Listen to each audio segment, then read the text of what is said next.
Uh-huh. Just 1 second. Let me just, this is not what I wanted yet. Begin.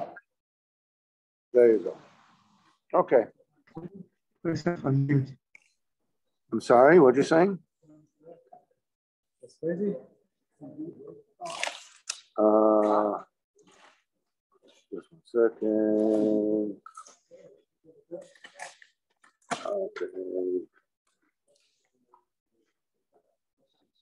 Okay.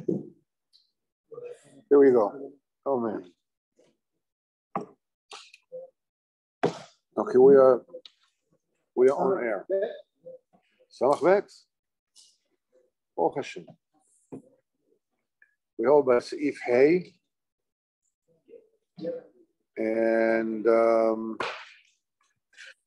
let's see if this comes any better. I don't know. Okay. So we have made, Seif Hay. Hey, we have made significant inroads into Torah Samach Beis. Yeah, it's kind of spicy. Sriracha, it's hot. It's supposed to be hot. Okay. So basically, the basic principle is that by eating the potato chips, that brings about if it's done with a juicy amuna. Juicy. Yeah. What about juicy steak? Juicy, you know, like a juicy steak, but a juicy amuna. When it's done with a juicy amuna, then that affects this kind of incredible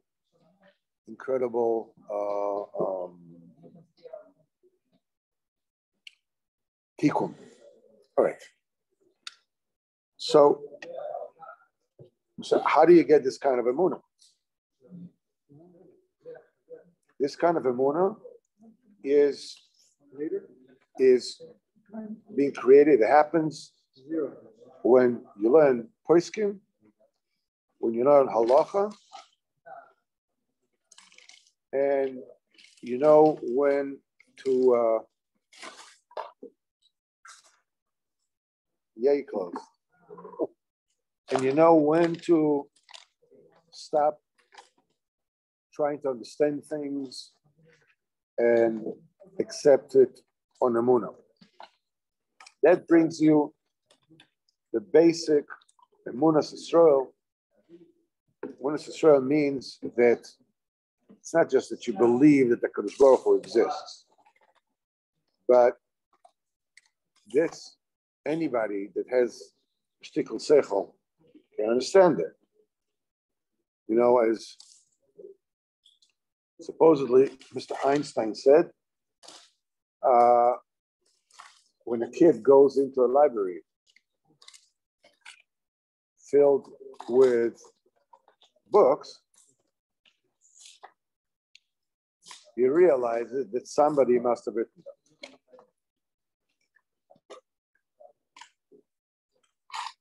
And so, he says that brings a person to Emunah. However, it is not the plump and juicy kind of Emunah that you need yet. The way this is achieved is by bringing Rechoikim closer to Emunah. The mechanism that brings Rechoikim closer is not going around Madison Avenue with a sign that say the end of the world is near, repent. That's not the way it works. The way it works is you have to bring to a situation which the Rebbe will soon explain how this is done, where the sparks of the dibur, the shards of the dibur, which are inside the klipot, are elevated and exit the klipot to go up. When this is done, when you manage to bring the dibur up properly, the dibur itself turns around. Now it's potentiated, it's weaponized, because this is a dibur that has been elevated. It's no longer sunk in the klipot. And the way that this is done is afterwards the dibur turns around and pulls out, like magnetizes, the sparks of kedusha that are still in the klipot, in the defilement, brings it up. That leaves the klipot empty,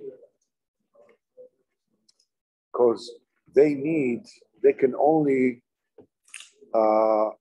feed themselves from the kedusha.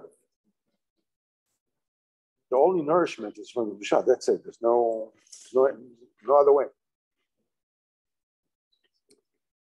So when the dibur elevates mitzvahs from the klipot, they remain dry, they fall apart. When they fall apart, all those who are connected to them, all the goyim, all the people who din avodah zarah, who all the people that are far, they get their life force from the klipot. And they say that's the most important thing there is. And it doesn't matter whether it's about the Zohar Mamash or whether they believe that the most important thing in the world is art. It's music, culture, literature, poetry. Art for its own sake. That's what the Zohar. When they deal with it, it's a lot of fun. It's very inspiring. A person can stand in front of a masterpiece painting for hours. For hours. A person can stand by a masterpiece painting for hours. And then come again and stand for more hours. Wow, how come? Okay, you saw it. No, what's the big deal? No, but that thing is connected to the klipot. When it's connected to the klipot being that they have juice in their batteries from the kedusha, they lend those who are connected to them a feeling, hey, you know something? It's very inspiring. Wow, check it out, man. Unbelievable. When the sparks of kedusha is being taken out of the klipot completely, the klipot are basically a spent battery. What happens to a mechanical toy that the batteries run out? Get stuck, right? Then they're going to feel that they don't have any chayas from the avodah zarah. They don't have any chayas from their art. It's no longer enough. But they need life. Everybody needs life. So then they come close to Amunas Yisrael, because that's the source of life. Then the Emunah is adorned, comes plump and juicy. You get that. You eat chips with sriracha or without it, you're bringing about Yichud Kusha B'Chushute. It's incredible rectification. So after Rabbeinu explained this is the basic principle, there's only a little problem left here, which is how do you elevate the sparks of Dibur from the Kelipot? Rabbeinu gives one way of doing it. Here Rabbeinu brings a different way of doing it. Rabbeinu says the way it's done is with tainus. They are fasting. The entire Torah is talking about bringing about this marvelous spiritual rectification through eating. But to prepare the ground to be able to eat like that, what she uses is fasting.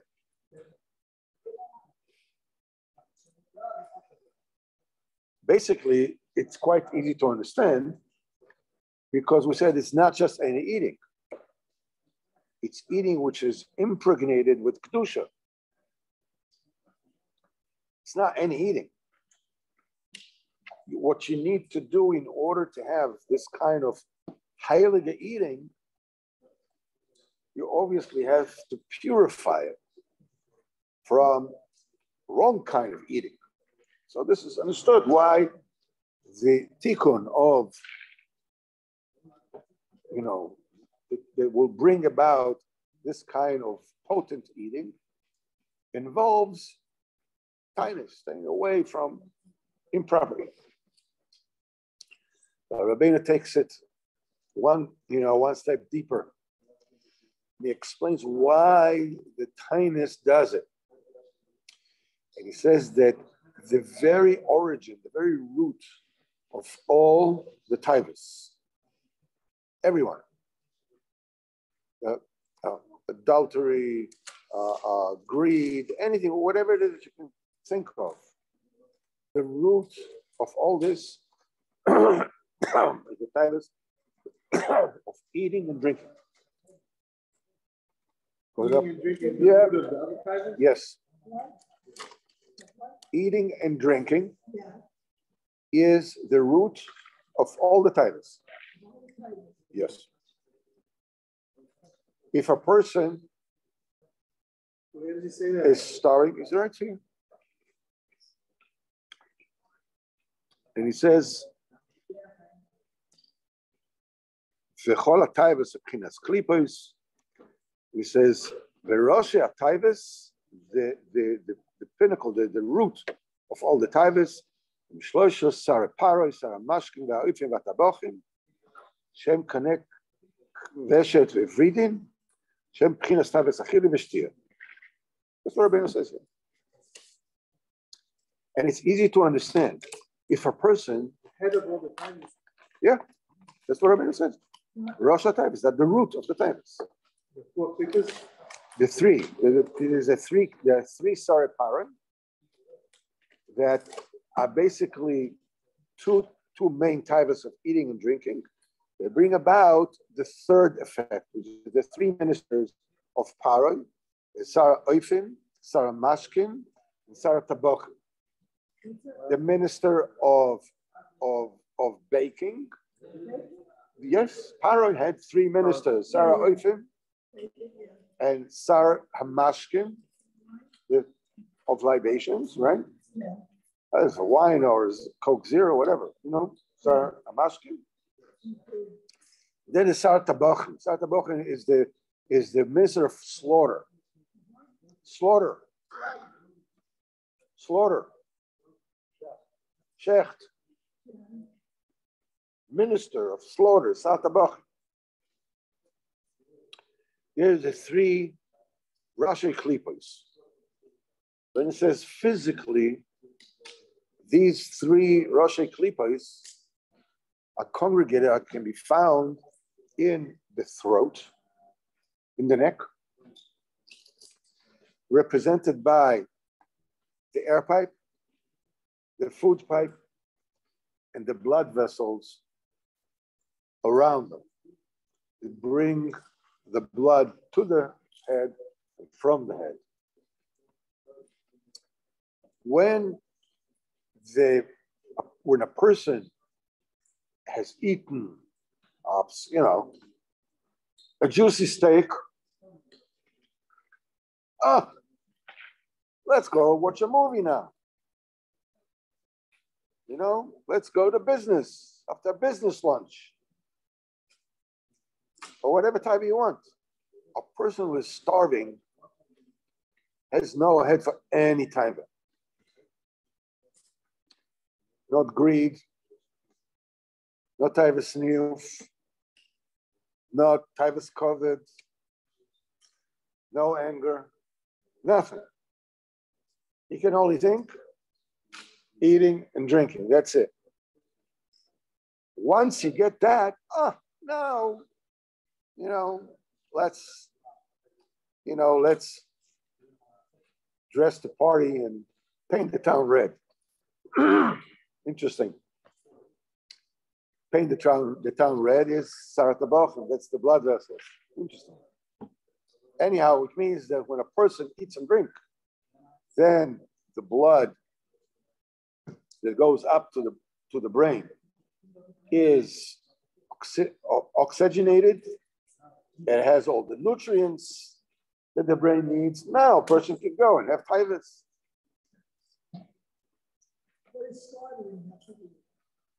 Slaughter is a mashal to the blood vessels that go up and down. The food pipe represents taivas achila, and the windpipe represents taivas ashtia, because the lungs have to be moist in order to operate. Because one of the roles of the lungs is to cool down the heart. The lungs, besides the fact that they give oxygen to the entire body, they are also the carburetor. That's not the other carburetor. No, not the fuel tank. The radiator of the heart. Otherwise, the heart will get overheated. So it needs to have this moisture. Now, all these things are pchinas remozim. It's not this al pipshat and this al pipshat. All these are great secrets, and this is being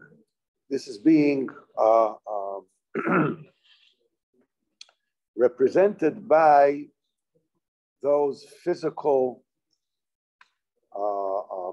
organs, the food pipe, the windpipe, and the blood vessels which surround them. Now, I want to ask you, the mail, I don't know where it was, but I think he said that he broke all the other tigers, but except tigers Akila, and all the other tigers are going into the tigers Akila. Right. I don't know, very good question. The opposite of saying that all the other tigers are from this. You're asking very good. And Rabbeinu says that other way you can understand it. It's not something that I know. I'm just saying what I think. Why Dafka Rabbeinu chose Taivas Achila? No, he didn't choose it. He says he put all the other Taivas into that. No, that's what he said. He said yes. He said no, he said he put all the Taivas into Taivas Achila and he ate a lot. And then he broke that type. Take a look in Chaim Oran. Take a look. Said all the other Taivas were going into the Taivas Achila. That's right. How can they go into Taivas Achila? Because Taivas Achila is originally their root. So when you chop them off, they go into their root. Yeah, Elashtia. You're not interested in the other Wait. titles, you're interested in eating. Rabbeinu B'Chavona did it. He chopped off the tree. What remains? The roots. And then he uprooted it also. Oh, he had a system of how he was working on himself. For us to bring an example for this or that, you're asking very good. Just I don't know the answer. It's just a little caveat here. That's it. Other than that, it's fine. I think it makes sense in the sense that being the Taibas Achila and Shtia is the Rosh HaTaibas, that's the root of all the Taibas. So it's possible to put everything into those, into eating. But I think what you're saying is he didn't put them in. No, that's what he said. It's going in, not take a look. not No, he said he put it into that. Take a look, Chera. Look after, Okay, so you can't argue about Beseda. It means that if he was concentrating on eating and drinking and breaking the other taivas, it would work. I think he was saying that the taivas was harder to break. We're not going to argue about what Rabbeinu, what he meant or what he didn't mean. We know what he said. Say that. We know what he's saying here. He was saying taivas achil and shtia. That's the root. It's the shirish of all the time. So wouldn't it be harder to break then? That's probably. The Rabbeinu said that the hardest one to break was taivas niyuf. We can't, be medam milsil. I don't know. You want me to tell you something I don't know? I don't mind. I can invent something for you if you want. I can't tell you something that I know it's true. I don't know about this. It's a very good question. So I'm not poo-pooing what you're saying. I'm saying it's a good question. Now, what does Taibas Achila and Shtia have to do with Dibur? Remember, we're talking now about how do you rectify, how do you bring up the sparks of Dibur in order to ultimately, be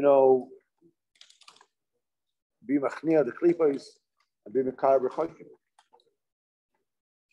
Rabbeinu says that the marshal to this, al pisod, is that the windpipe and the food pipe and those blood vessels are right in the proximity of the tools that a person has with which to speak. The voice that comes out of the throat. The mouth with, the back of the mouth, the roof of the mouth, the tongue, the teeth, the lips. These are the tools which a person uses to enunciate the dibur. Now, those three ministers, drinking, eating, and the blood vessels, they have a boss over them. Who's the boss? No. There you go. Paroi. Who is the boss of Sarah Mashkim, Sarah Oifes, and Tabachim? Paroi. In other words, they are the head of all the other taivas. But they themselves have a monarch, they have a commander. Paroi. Now, Paroi is, Al-Pipshat is simply the name of the king of Egypt.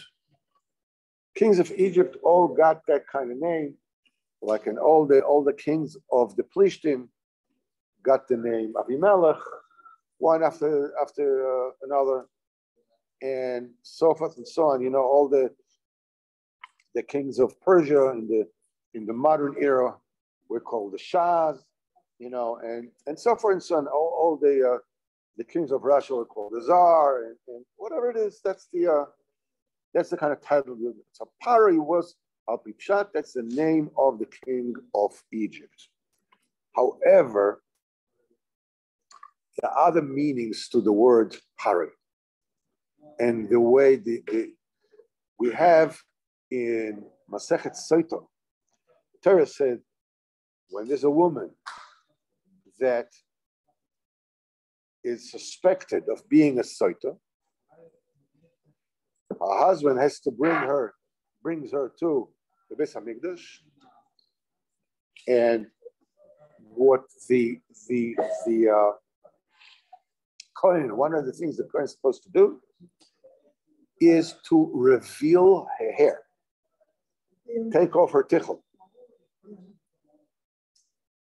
What is the language that the Torah uses to say that the Kohen revealed her hair? He says, Ufara ha-Kohen es Reisha, Pei Reish Ein. Priya, bris milah. There's one of the things that need to be, besides the milah, has to be priya. Priya is to tear off, the thin skin, the membrane. What does it do?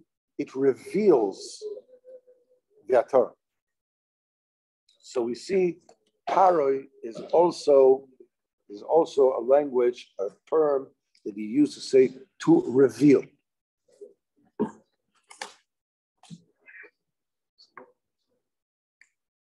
There's another usage, the term paroi. So once is the name of the king of Egypt. The other one is the verb to reveal, lifra. Rosh Parua is a revealed head. Priya is revealing.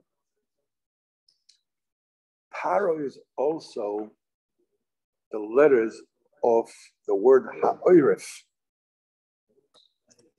Ha'oref is the hind side of the neck. The neck is the front. The panim of the neck, actually of the head, the entire side of the back of the head is called oiref. Oiref. It's the same oisus parrot. That brings us to the how does the klipa connect to the kedusha to receive the energy, to receive the life force.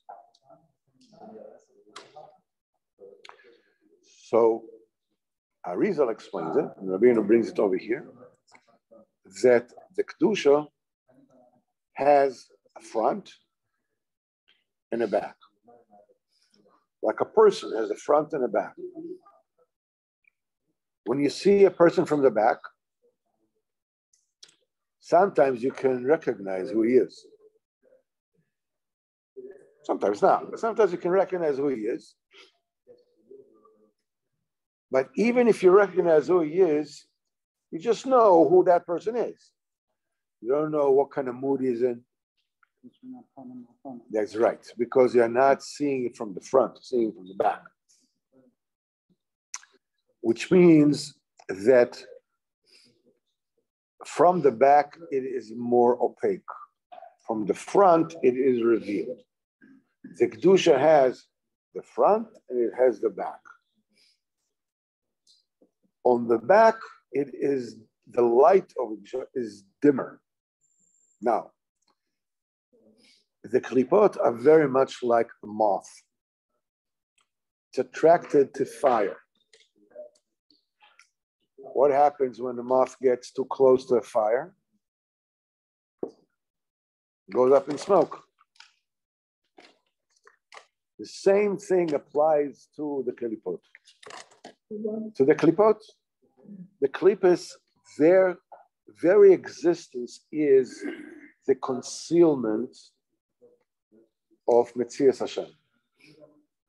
Once Metzias Hashem is revealed, they are like a moth to the fire. Finished.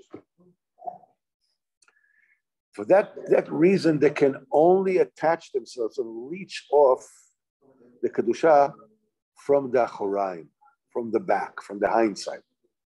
Because there the light is not so strong. It's like a little bit, whatever it is. Okay, they can feed off there. Comes the question: what is the face of the kedusha? What is the back of the kedusha? What are you talking about?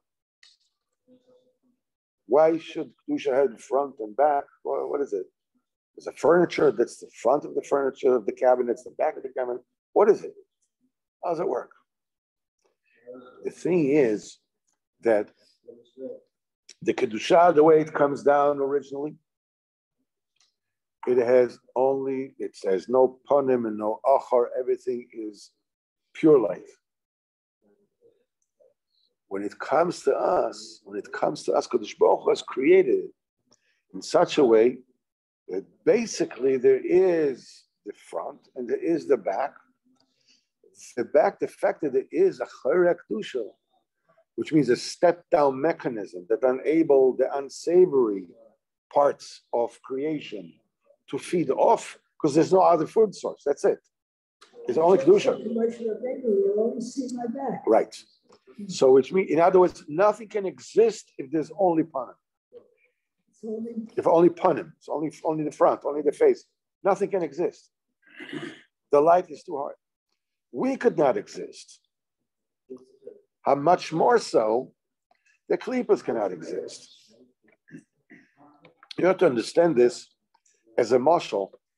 Imagine yourself a king sitting by the royal feast. All right? Some people are sitting right next to the king.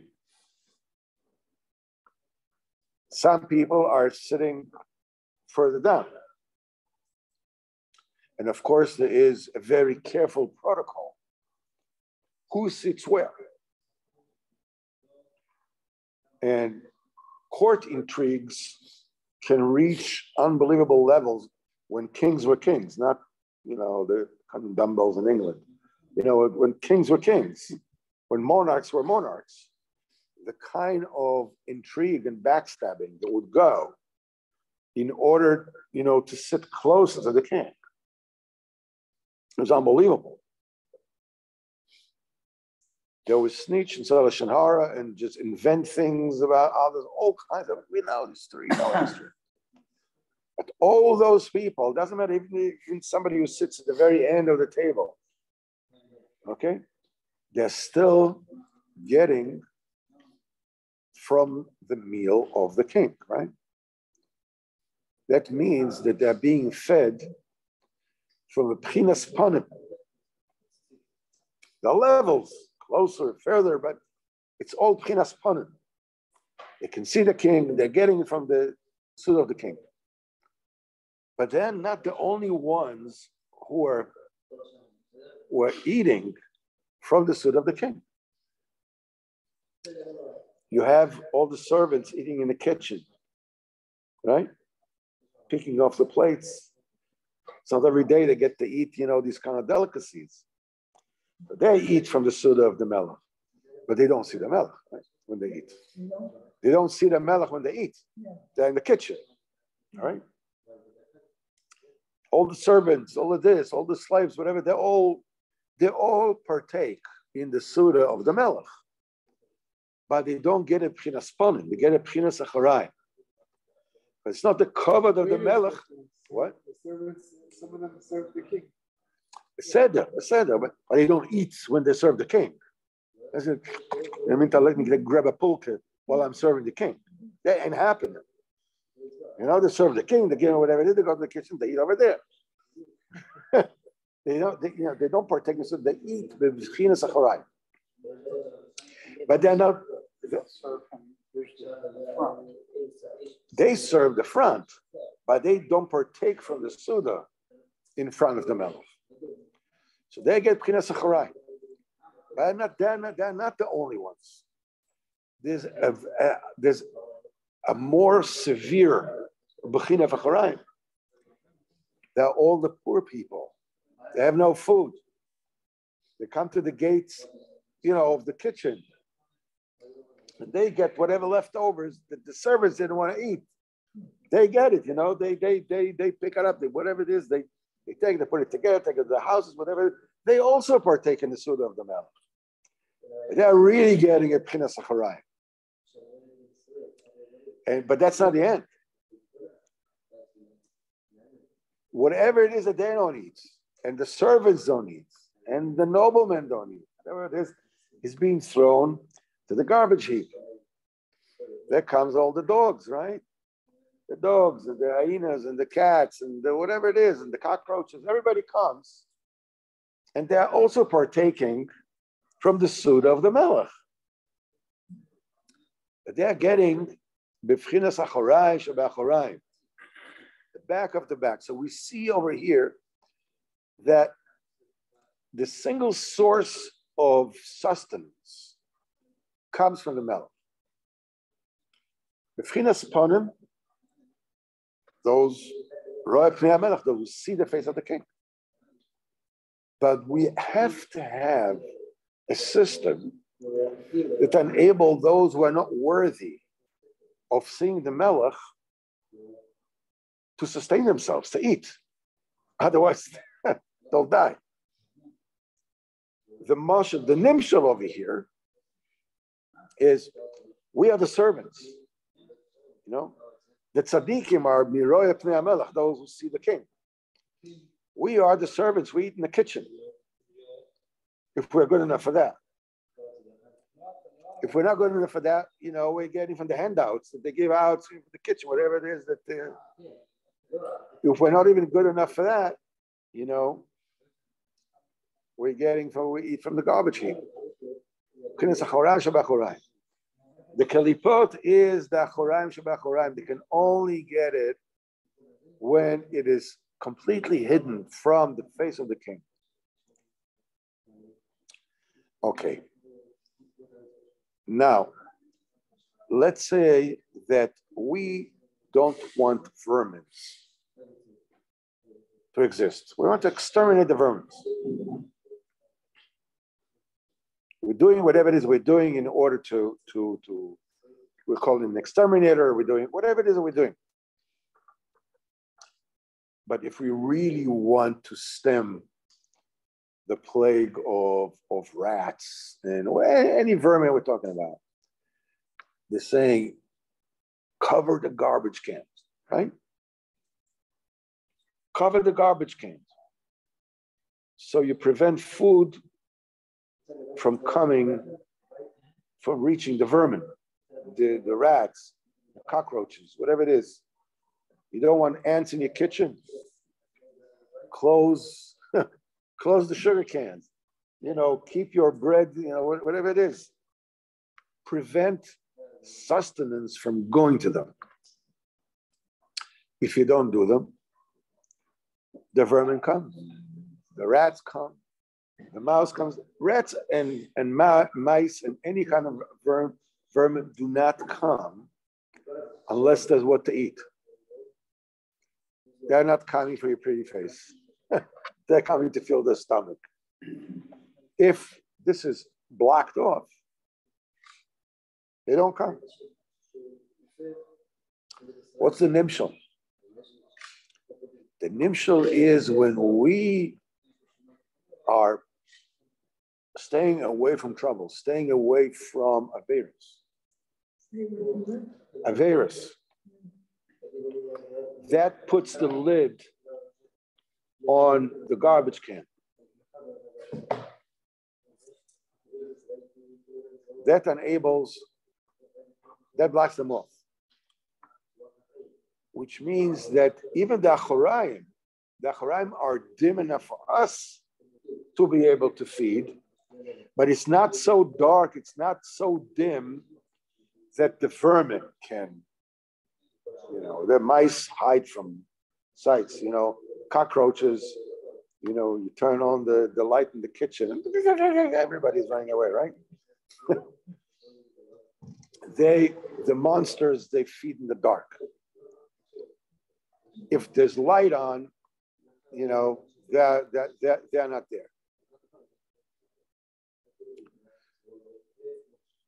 If we don't do Averis, even the Achorayim is closed off, and the vermin and the leeches cannot connect. I put the sugar in a box. It's closed off. No ants in my kitchen. I don't leave around crackers lying down. You leave crackers open, ants come. When a person, if we were to stay away from a baby, there's still b'chinas acharai, because we need to feed it. So we cannot feed directly on the Baruch Hu. But it won't go to the verb. Comes the question, okay, but we already did what we did. We already did all kinds of things which we should not have done. What now? So Benu says what you need to do is, where did the vermin feed off? Where are the klippas, the three ministers? Where are the klippas, the head of all the titles? Where did they feed from? From the back. Achoraim. Achoraim Shabbat Achoraim, right? That's where they feed off. Seal it off. Put the sugar in a box. Close it off. You know? Put your, I don't know, whatever, the cereal in a closed box. In other words, close the access to the Kedusha. Put a fence around herself. What happens is when you close the access to the Kedusha, something incredible happens.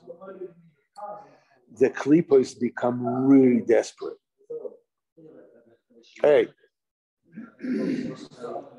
rats, mice, whatever it is, they got to eat. If there's no food in the dark, they'll go for it any which way they can. What we actually do is we open up the front of the Kedusha. Of the Kedusha. The panim of the Kedusha. In other words, everybody, all the rats, all the mice, all the clippers, come and get your sustenance from the face of the king.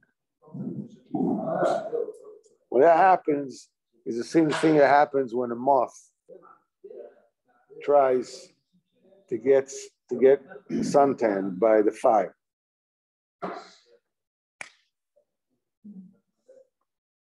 That's what needs to be done. When you seal off the garbage cans, when you seal off the Acharei HaKedusha, you seal off the Acharayim, the klipos have to receive it in another way. They have to be brazen. They have to go ahead and get it, try to get it from Kedusha. But Baruch Hu lets them. Why? Because that's the way that you finish them off completely.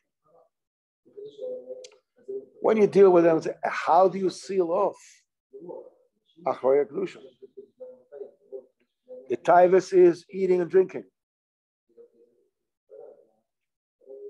Eat, drink from the earth, from the back. They can suck off all the taivus. So the way to seal it off is through tainus. Tainus, fasting. Their interface is eating and drinking. You want to close it off? You want to seal it off? The way it's done is through fasting, through times. Once we explain this, we're going to actually, stay with this. But in order for us to understand the Maisa, what kind of fasting we're talking about, if you recall, the Rebbe did not advocate fasting. The Baal Shem Tov did not advocate fasting. But nevertheless, fasting is the way, the way to go. So what do you do? So Reb Nosson explains that we're talking about partial fasting. Don't eat and drink before davening in the morning. That's a fast. It's a title, let's have a cup of coffee. What's the big deal? La halacha, it's okay. Drinking water in Shulchan Aruch is b'chlal mutar. The Stipler has said that in our day and age, coffee with milk and sugar is considered like water. You can be excused. So it's mutter, which means you may eat it. What does it give you? It means that if you refrain from doing it before davening, you are getting the benefit of tinus. It would just be usher. What do you want, a prize for not doing an Avera? You get the prize for not doing an Avera, but you don't get the enough tinus. You know, closing up the lid of the tumor that way. If it's mutter to drink something, eating is taka, unless you absolutely need it, for health reasons, whatever it is, drinking is mutter. You don't do it before davening. This is tinus.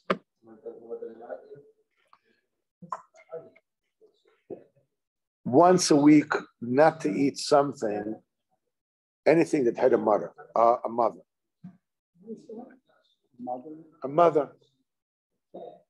Don't eat or don't consume anything that at one point in time had a mother. No, what do you think? Don't consume anything that had a mother. Chicken, cheese, meat. Not to eat anything from the living. Vegan. 1 day a week. It's tinus. By the way, for 1 day. For 1 day. That's tinus. When you eat and you have a full plate and you leave a portion, you want to eat the whole thing, but you leave a certain portion off, that's tinus. When you do that, you're actually getting the benefit of tinus to block off a chorek kedusha. Hashem will continue next week. We have more time to learn now. There's no kollel, there's been as man. So, I'll just stop there. I can take Hillel. I'm going that direction. He's also going that direction, right?